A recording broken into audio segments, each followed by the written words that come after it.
Boom! Coming in hot, Church. This is how busy we are. Sean's got like milking. What do you got? Milking cookies? It looks like Dude, milking cookies. protein bar and some milk. Raw milk. Right before we came on, you go, "What the hell happened to your hand? Look at my Yeah, hand." I'm like, are you bleeding? So this is pretty funny. Jess can attest to this. She'll walk around the house one day, any day, like it's a Sunday, we're just hanging out, watching TV, and she'll go, Yeah. "Did somebody get murdered around here?" And I'd be like, "What?" And she's like, "There's blood all over the floor." Like, especially in the summertime, if I walk around with no shoes, I'll cut my foot. I have a weird tolerance for pain, dude. And I Really? just did. I must have done this like 3 minutes ago. I didn't even Yeah. notice it until you go, "What happened to your hand?" I I'm thought like, maybe you "Oh, were reaching into Jess's salad and she freaking stabbed you or something. that's really good." What are we drinking here? We got a protein shake and And what some was that? A milk, bro. cookie? No, it was no, Oh, you're I need drinking like a what do you got? Oreos? bulletproof crisp bar. Yeah, just a protein bar Okay. and some grass fed raw milk, bro. Grass fed. You know what? I drink cashew milk, dude. You like cashew milk? I like cashew milk. I didn't. How about try macadamia milk too? It's good too. Oh, I would Yeah, like to try that. it's really Yes. good. I like a good Yeah, macadamia nut every once in a real while. All right. real nice, real nice. What's So up, bro? nothing. So clearly there's nothing going on in the sports world. There's just nothing. We started yesterday. I mean, you and me First are of all, just like, what do we talk about? We're like, let's just start talking. exactly. So we came up with an idea today, which I was excited about. You seem very excited about my I'm idea. excited, dude. I'm excited. I'm ready. Okay, so Sean has a bat in his hand. Okay. And there's a reason why. Hold on, I'm gonna grab my because I sit, Sean stands, grab my mini bat. You get these There you bats go. at There the you go. game. Yeah. Oh All yeah. right. So here's what we're gonna do today for our fans out there. Favorite batting stances that you emulated as a kid, whether it be playing wiffle ball, Mm. stickball, Oh yeah. baseball. I think I, we're gonna have I like yeah. one or two similars, and I think we're gonna go off the beaten path. By the way, you gotta go to the YouTube page because Sean has a bat in his hand. Look at you with that. I Do you said, feel most do you know comfortable with that in do your you know hand? who I am? This is my first wiffle ball guy ever. Okay. Is it a lefty? Because you're Uh, standing lefty. yep. Oh, Yeah. he's very true. He's got, oh, wait, that right there. Oh, all right. So he's spinning in a circle. Who is it? Who is it? Cocky Come on, guy. baby. Willie Pop Stargell, baby. Okay. I Remember, knew you were remember going he to had go the remember Pittsburgh first. he'd go like this, he'd go like this, Okay. Yes. and then at the end Yes. he would go. I gotta be careful. I'm missing this. Oh, I'm gonna I'm hit missing this. something. I'm missing this light by 2 inches. We're gonna hit things. We're gonna But so break things. remember he would be like this, Yes. Very and then he cool. would just hit a freaking piss Wow. rod somewhere. All right. I'll do mine Incredible. first. I'll do All mine right, who's first. your? Ready? I know who it is. I know. I already know. I already know. Who? Say it. It's gonna be Mattingly. No, but let's go No. there. Okay. Let's Okay. No, I was gonna use him, but let's go there. Dude, this part about Mattingly, the Oh yeah. the Oh that yeah. little like squat Oh right yeah. before swing was my Oh, thing. so awesome, dude. And Here's the best. wait, you're right-handed throw lefty or lefty? No, I hit lefty and throw righty. Me too. And You've only known me for 15 years. I know I ask that question once a week. But dude, do your Mattingly. Let me see. No, Oh. no, he kind of like this. No, do the happy fingers, yeah. Then he'd go, and then, but Yes, he would case. he would Oh, kind of be, step back a little bit and do that more. I want to see your legs. yeah, he would kind of be like this, and he would be like,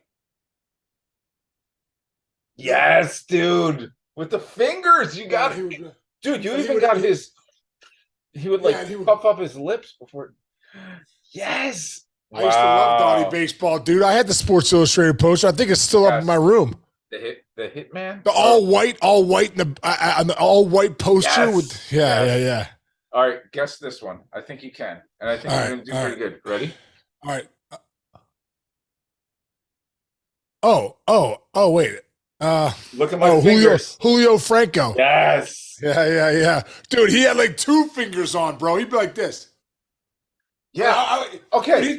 He come to first base. I'm like, Julio, how are you hitting like that? He's like, oh man, and I looked at his forums. I was like, that's how. It's it's Guy's funny you say jacked. that. So when we got to Julio, I was going to ask you that question because Strawberry did this too, almost like the golf. He would.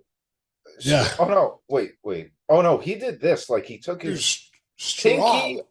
pinky off. All right. Here's two questions for you as a baseball Yeah, player. down below. Pinky off. Let's Yeah. start there. What does pinky off do? Does It give gives you more. torque? It gives you more whip. More whip. Like a torque. Yeah, kind of thing. the more you move up the bat, like Bonds was choked up. Well, Yeah. that's more bat head control. You move down the bat, that's when you get more whip of the barrel, more You think- whip. But You you're think you it's get gonna more be, bat speed that way? maybe some people think you do, but you're going to get more of a swing and miss sometimes too down there. I think. So it's like more risk reward. Like Yeah. okay, Yeah. okay, and then so tell me about the choking up part.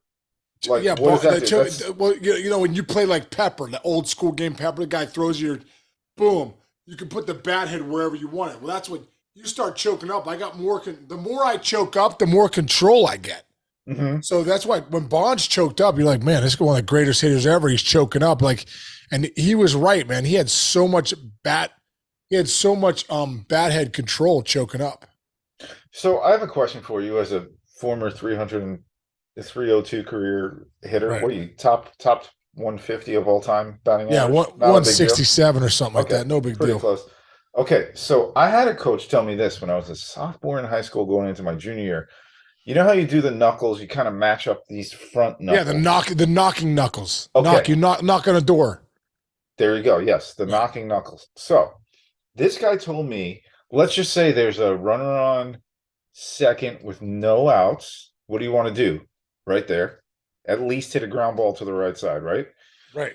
He used to tell me as a lefty, he goes, if you really want to control, and tell me if this is full of shit or if this guy was legit.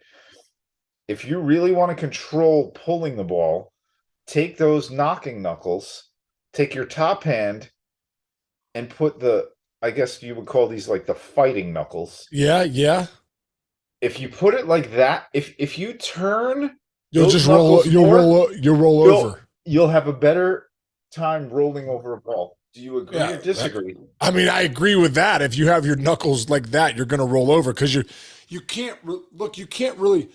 The reason you want to have the knocking knuckles lined up is so you can release the wrists. You can really release your wrist. Yeah. When you get the knuckle over like this, that's more of a turn. But dude, you look at the guys nowadays. A lot of guys aren't lining up their knuckle. Mike Trout doesn't line up his knuckles. He does that.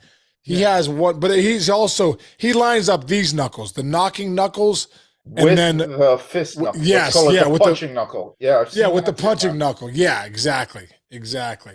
Okay. All right. Oh, here's another question. I'm going to bring this up. This comes out of nowhere because I saw the way you just swung. So about shit, dude. This is like 5 years ago. We were in Studio 42, you and me. Yeah. And you had just had a buddy there who had been some form of a hitting coach to Mark McGuire. And you were explaining to me what he showed you about putting the batting tee really far ahead of you, because he said the McGuire guys, like, you want it way out in front of you. Oh no, that was Charlie Lau Jr. Charlie Lau Jr. Can you explain that? Yeah. Well, not way far in front of you. What he was saying was okay. he was the top hand release guy. And he would say that top hand release hitters, they're the ones with the most power. And then when you go back, like I remember that book, The Art of Hitting 300 by Charlie Lau. Yes. 8 out of the 10 home run hitters, top home run hitters in like 99, 98, and 99 were top hand release guys. And he just talks about how your backside gets through better when you top hand release on, after contact. And if you think about it, it does. It kind of just keeps you going in the direction of where you hit the ball, as opposed to when a two-hand guys, sometimes it's easy to get in and get off the ball. With the one-hand release, you're really getting through the baseball with that backside more. That's the thought process of it. Very interesting to me, because when I was a kid, I was always told, finish your swing, two-hand follow through, don't let go of the bat. you had a two-hand follow through. I did, yeah, I did. I Yeah, tried to have a you one fully did. in the cages. I do a one hand follow through, and I could never do it in the game. I could never do a one hand in the game. It was incredible. So if you started over all over again and you have a kid who's 9 years old and you're gonna tell a dad right now, do you do two-hand follow through? I think it's a preference thing. Like Jake's a one hand follow through guy, and he's always been that way. So like I didn't do. Yeah. He's also like 7 feet tall and 295 pounds of pure muscle. So do you think that? Let me ask you that question. So, like, let's just say size wise or power wise.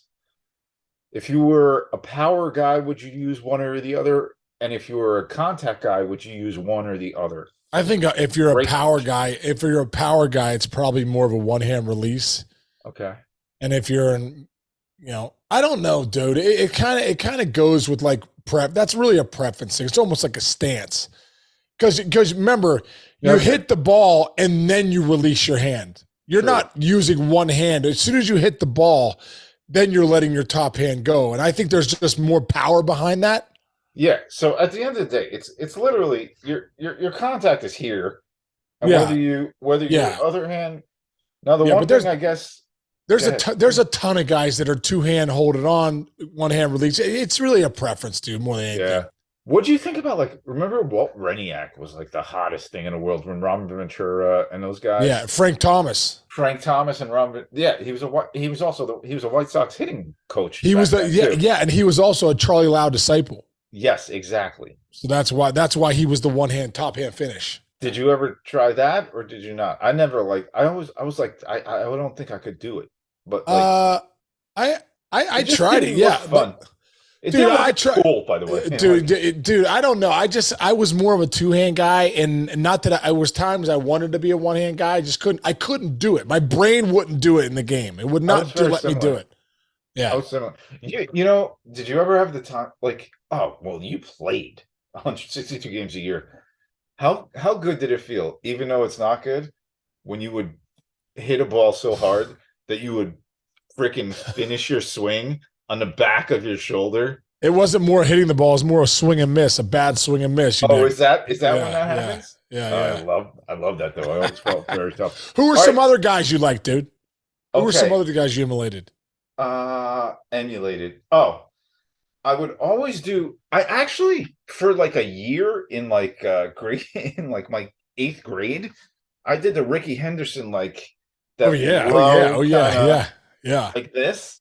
I'm doing all right with these, right? It looks good. I like that. Looks good. All right, who do you got? Give me one. Dude, what did Ron Darling told me a Ricky Henderson story the other day on air. He goes, Case, he was incredible. I played with Ricky in Oakland. Yeah. He would come in, he's like, Ricky's getting his today. He's like, he's getting 3 hits and a bomb, couple ribbies. And Darling said he would do it every time. Ricky would come in, hit a bomb, 3 hits. And he's like, Ricky, why don't you say that every time? Like every time Ricky said he would come in, I'm getting mine tonight. Think about that for all the kids out there. What an attitude. Sometimes hitting's an attitude as opposed to like, hey, I'm coming in and I'm going to hope I get a hit, or where's my hands?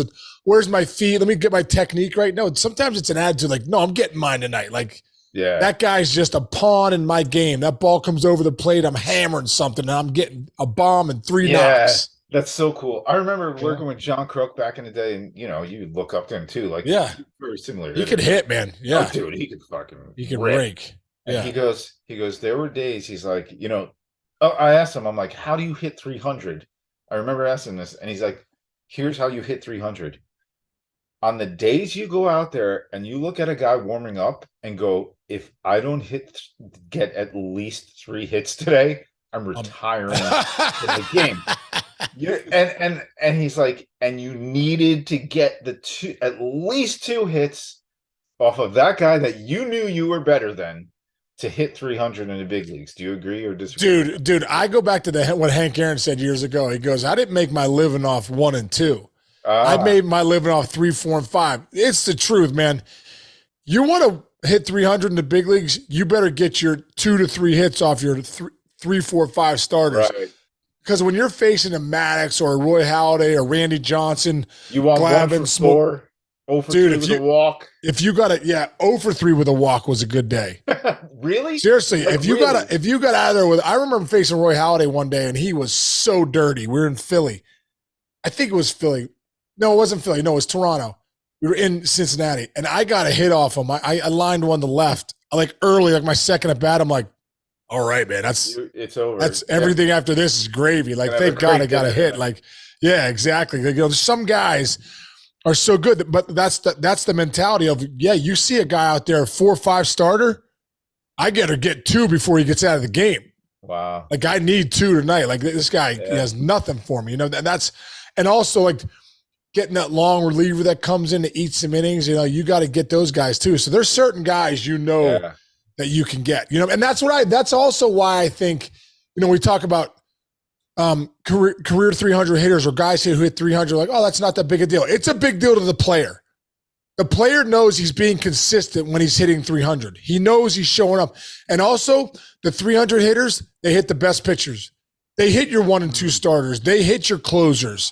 You know what I mean? So like, even though I hit 360 off Greg Maddux for my career, I hit 333 off Randy Johnson. I hit 350 off Glavine. There's some good pitchers out there. The number 1 starters. They're like, well, I hit him good because I was put the ball in play. You weren't going to punch me out usually. I was going to stay on the ball. I was going to, you know what I mean? So like, guys that are hitting 240, they're in trouble against those guys. Stuff fascinates me. I love it. Yeah. So wait, let me ask you another question. Did you guys have like league leaders up on your walls in the clubhouse and stuff like that? No. But you'd go out to stretch and you would look up at the scoreboard. You'd see what was going on. But yeah, not really. Wait, so Sean Casey's in the top 10 in batting average in like July. Yeah. Is it the first thing you do in the morning is go, what did this guy do last night? It's different now because you can watch MLB Tonight dude, I read the USA Today every morning. Me and Aaron Boone would go to breakfast. We go to breakfast, get your USA Today outside your door. Boom, you're down there. You're checking. The first thing you do is checking the league leaders. I've stolen so many USA Todays. Have you done that? I've done that. Yeah.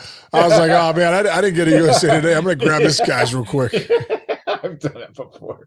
You take all that. Well, dude, no, don't you have a good food? No, the disgusting food you ordered at 1:30 in the morning in your hotel, and when you put it out and realize you don't have a newspaper, you look over and you're like, I'm just gonna go grab this USA Today. Dude, didn't you do that? Didn't you do that to somebody like during the All-Star game or something? You stole somebody's USA Today. I stole what's his name? Jose Ramirez's new USA, the third baseman for the Indians, Cleveland, or what do they call them now? You stole his USA Today?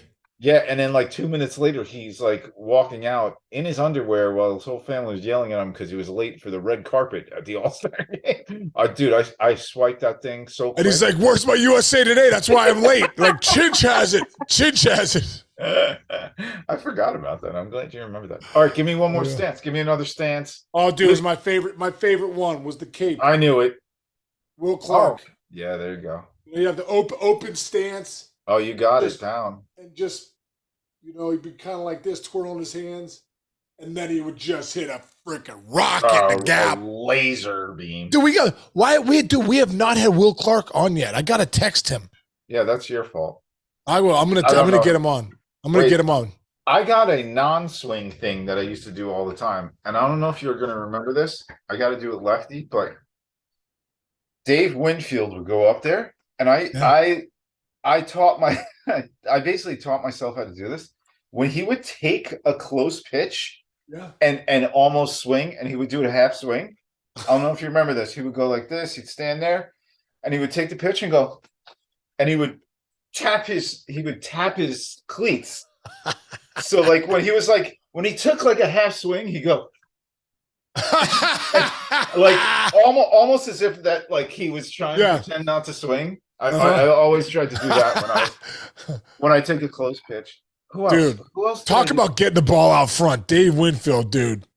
He was looking to buggy whip something just down the left field line, crush something. Yeah, I feel like he was the '80s Sheffield. Right? Yeah, he was. Dude, it had to be scared. If you're a third baseman facing Dave Winfield, I would be so scared. 6'6" and a half and like Yeah. 260, dude. His stride, dude, was like 10 feet long. Oh my god, right? Took that Who monster stride. How about that guy though? Really quick, getting drafted in the NFL, 5. NFL, NBA, ABA, I think. ABA. No, NFL, NBA, ABA, Hockey. MLB. Just No, kidding, no. Kart racing? No. No, there was 2. No, AFL, NFL, NBA, ABA, MLB. MLB. 1, 2, 3, 4, 5. That's 5. Yes. That's incredible, dude. What an athlete. He was What a an great athlete. college basketball player. I know. He I could know. have It's been a pro incredible. basketball player. It's incredible. All right. So wait, give me let's see. Who else? You know what somebody said to me? I was How about playing Yeah. I was playing wiffle ball, and it was me and my buddies, and these like older kids showed up one day. Older guys, they were like adults, and they were like, "Oh no, we were playing stickball in Muncie Park."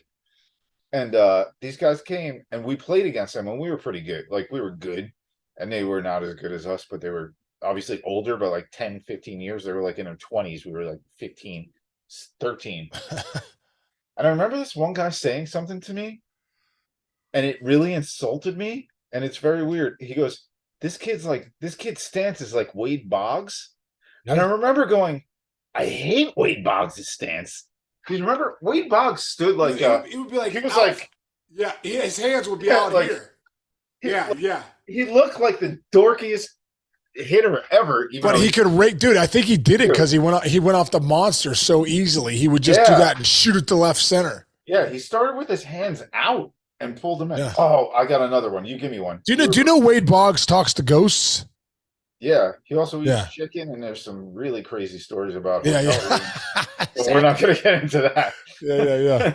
I have a quick Wade Boggs story. No joke. So when I was at Cole Pizza, it was 2006. So it was the 10-year anniversary of the Yankees winning the World Series against Atlanta in 96. Wade Boggs comes into Cole Pizza, which is in a New Yorker hotel directly across the street from Madison Square Garden. Okay. So this guy, Tony Burton, great dude, great producer. He actually now works for like some huge agencies, like a huge agent. But he had the idea. He goes, let's recreate Wade Boggs getting on the horse. Because you remember he was on a horse. That's right. That's right. Dude, no joke. I think Giuliani was actually still the mayor of New York. It took like 3 weeks. They got clearance to close off, I think it was like 34th Street between 7th and 8th and 9th Avenues, so that we could throw Wade Boggs on a horse. He was pitching something. It was like, Charmin, whatever these guys pitch when they're rich and old. Right. Dude, we're outside. We're literally on Broadway in New York City. I'm standing there with the guy, and I was like the kind of co-producer of this thing. I had to help Wade Boggs onto the horse. Like he put his shoe, his like dirty shoe, in my hand, and I lifted him up, and he gets on the horse, and I'm like, "You good?" And he looks down at me. I'll never forget this. He goes, "Damn, son, I'll do anything for a fucking buck, huh?" Is that what he said? And then we drove him around for like 2 blocks, and he's waving. It was one of the coolest things That's ever. so great, dude. Well, the great thing is that the police shut down the streets. That's even better. Yeah. Dude. All right, Dude, really quick. Greatest police escort ever, dude. Oh, 2006 ALDS were playing the Yankees. The bus is at like 4:00 on a Thursday or Tuesday or something in New York. Dude, we had cops all around us, like the motorcade cops on the motorcycles, bro, one after another, wham, wham, wham. Dude, we got from the Hyatt in downtown to the Bronx. I swear to God, we were there in 10 minutes. They were shutting down exit ramps, dude. that is so great. They it was one of the coolest things ever. Shout out to the New York City Police. Yeah. These guys were shutting down exit ramps, bro. It was incredible. It was one of the coolest things I've ever witnessed. And then we went through the Bronx. People were like, "What's the?" And they realized it was the Tigers. They're flicking us off outside the pizza shops. You know what I mean? But it was incredible, dude. That's Incredible. All right. Before we go, give me one more stance and swing. And I had one. I forgot it, but I'll try to remember it. What do you got? You're looking at teammates right now. What about Joe Morgan? What about Joe Morgan? Oh, with that arm? With the elbow. I like that. That's why he's one of the best hitters. He'd get the elbow in there whenever he wanted to. It was incredible. All right. I got one right now. I think you're going to figure this one out. I think if I do it right. Ready? Yep. Eric Davis. Yes. Yeah, but he was righty.